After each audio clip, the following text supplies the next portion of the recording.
acaba, semana começa.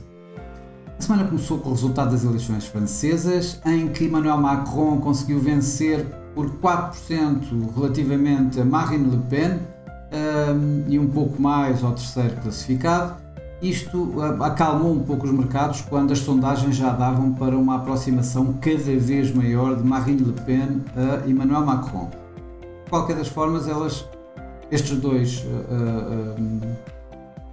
candidatos à presidência da República irão estar numa segunda volta agora a 24 de Abril e até lá as sondagens provavelmente irão dar mais indicação e os mercados irão reagir em conformidade. Esta semana que passou tivemos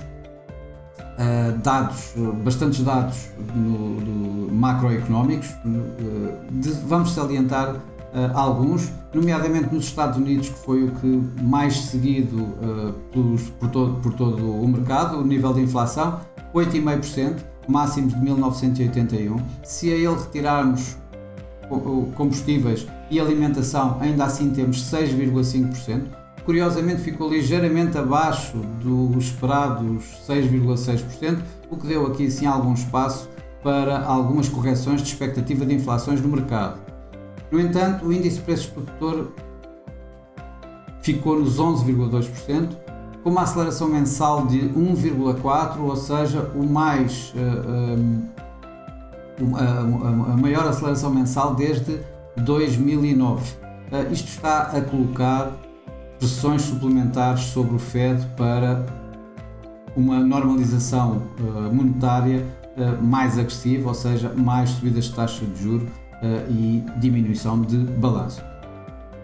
No Reino Unido, não foi só nos Estados Unidos, no Reino Unido também tivemos inflação essa que foi aos 7%, máximo de 1992. A preocupação principal também se prende com os combustíveis, com a gasolina a subir 10% no mês. Houve outros dados importantes no Reino Unido. O Reino Unido tinha aqui uma série de dados. Um deles foi o do crescimento económico, o PIB mensal, que mostrou uma subida de 0,1% face a 0,2% esperado, o que foi aqui assim algum arrefecimento, digamos, no crescimento económico britânico.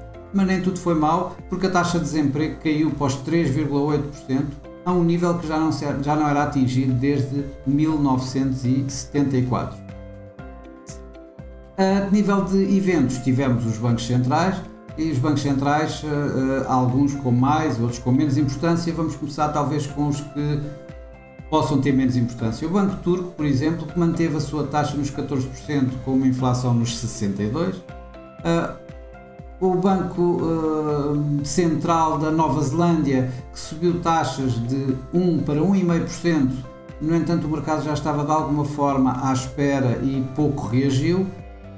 No Banco da China, que no último dia desta semana, sexta-feira, feriado na Europa, mas não na China, em que reduziu as reservas de caixa dos bancos, tentando dar aqui algum suporte à economia chinesa. E os mais importantes, de facto, dos bancos centrais foram o Banco do Canadá e o Banco Central Europeu. O Banco do Canadá subiu taxas de 0,5% para 1%. O mercado também já estava, de alguma forma, a contar com esta subida de taxa. No entanto, a divisa canadiana correspondeu, de alguma forma, a esta subida, tendo valorizado um pouco, apesar de já se ter descontado bastante esta subida de taxa de juros. Além disso, o Banco do Canadá também vai acabar com os revestimentos da compra dos ativos que vai fazendo, isso a partir daqui a uma semana, o que vai permitir uma redução forte no balanço do próprio banco. No Banco Central Europeu, a expectativa também era grande de ver se Christine Lagarde conseguia surpreender de forma hawkish os mercados. Tal não aconteceu. Ele acabou por reiterar um pouco mais, diria eu, o final da compra de ativos, do programa de compra de ativos agora para julho, e voltou a enfatizar o facto de que depois disso para uma subida de taxa de juros pode ir desde uma semana a alguns meses, e isto foram palavras literalmente da senhora Christine Lagarde. Os mercados também não reagiram de uma forma, reagiram como se estava à espera, ou seja, antes houve algum suporte ao euro que desapareceu depois destas palavras de Christine Lagarde desapontarem um pouco as expectativas de que poderíamos ter aqui assim uma maior agressividade por parte do Banco Central Europeu.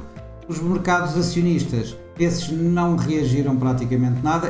Terminámos esta semana em perdas bastante contidas, mas não mais do que isso. Isto mesmo quando uma guerra continua ativa, quando as sanções são colocadas em cima da Rússia e que vão repercutindo na economia global, ainda assim não houve grandes volatilidades, digamos, no mercado acionista.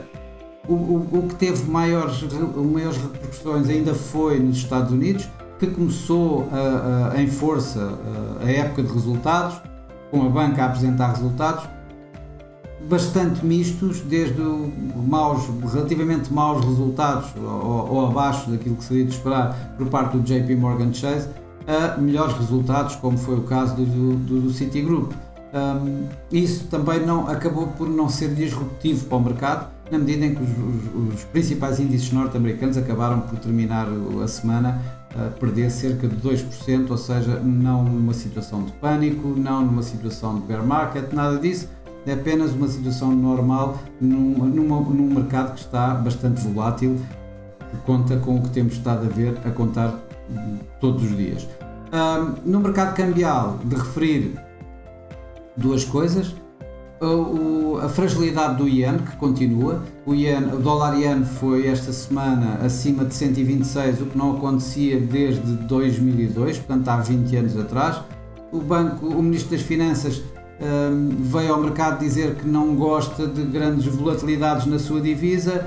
Aí o Iene ainda teve alguns ganhos ligeiros logo no início da semana, para os perder em seguida, quando o Banco do Japão, a meio da semana, o Kuroda do Banco do Japão, no meio da semana, veio dizer que o Banco do Japão está lá e que vai continuar com a sua política facilitista, com o quantitative easing, de forma a suportar a economia japonesa. E isso acabou, digamos, com o Iene de alguma forma, e o colocou, portanto, com o dólar Iene a colocá-lo acima de 126.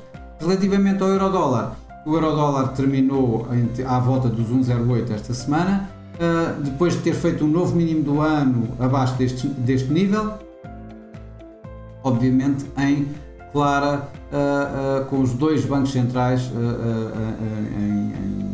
em direções opostas. O Fed continua bastante mais agressivo, diria mesmo, vai surpreendendo cada vez mais pela parte da agressividade, pela parte hawkish, enquanto alguma parte hawkish que o Banco Central Europeu teve foi perdendo, e nomeadamente esta semana desapareceu quase e deixou de suportar de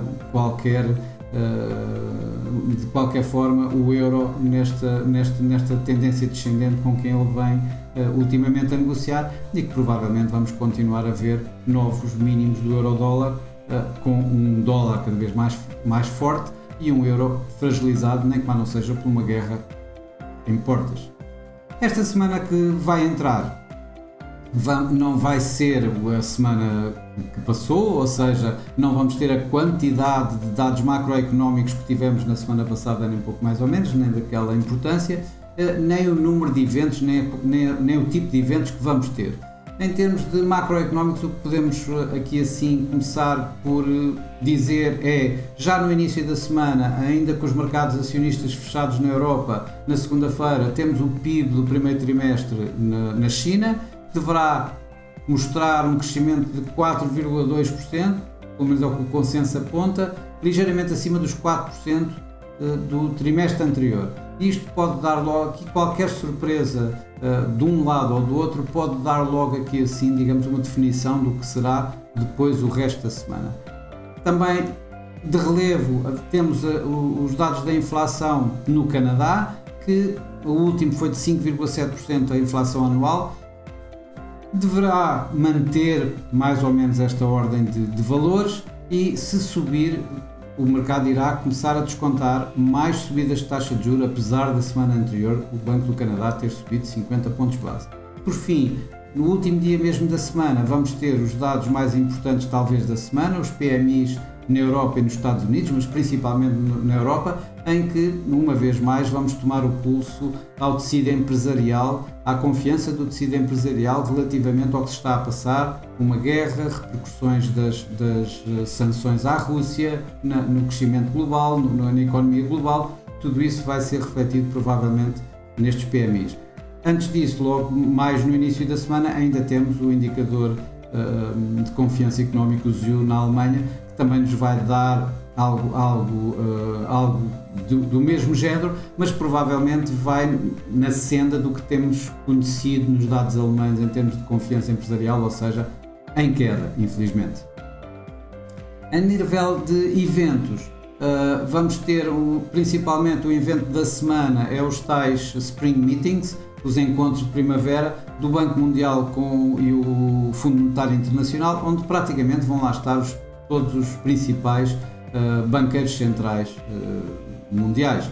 Claro que todos nós sabemos que olhamos principalmente e ouvimos principalmente os maiores, os bancos centrais mais importantes, como Andrew Bailey do Banco de Inglaterra, Jerome Powell da Fed, ou Christine Lagarde do Banco Central Europeu, e é isso que vamos assistir esta semana, provavelmente, e que numa altura destas em que se fala de crescimento, estagflação, inflação, subidas de taxa de juros, cada vez nós todos mais olhamos para os bancos centrais e para tentar segui-los.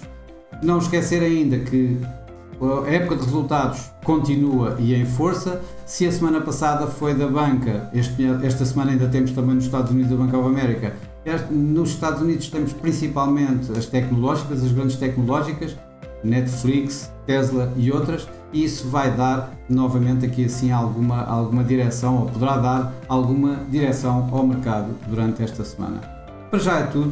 Siga-nos nas redes sociais, subscreva o nosso canal do YouTube, saiba mais em 4xsimple.com.